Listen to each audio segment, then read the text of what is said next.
Adiam te him don vera lelai partan in kan bangwa tin tin dona now ang nui duna dual zelin tin laya itharlechi ring lâu isap mel mo at hal zelang kan tiang thu dong te lai kum zala kadon pui ian kale isak mel moy at sam ringang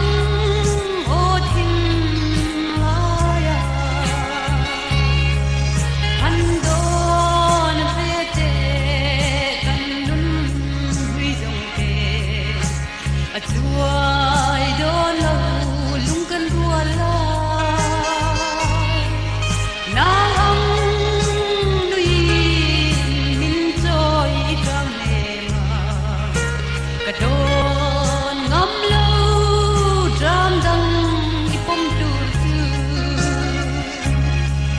chual zelin tin laya itharle chi wai ring lâu isap mel mo at har zelang kan tiam thu dong te lai kum zala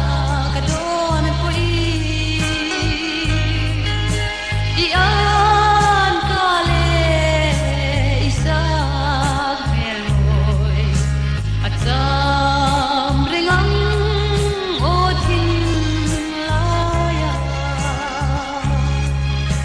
ito na now ang tra kabang dolo mindon ui bela nang may lahi akyang ngeyang lamang lo huila chun toy lo ariang lungdang na turi dual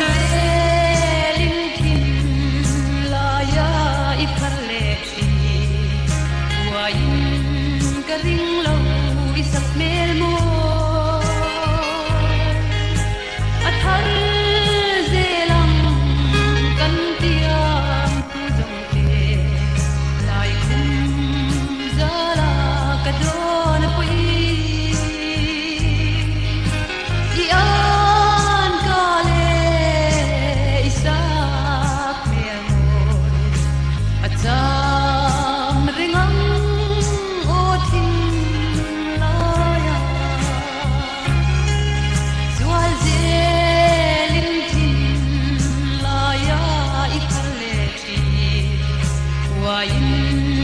ring lâu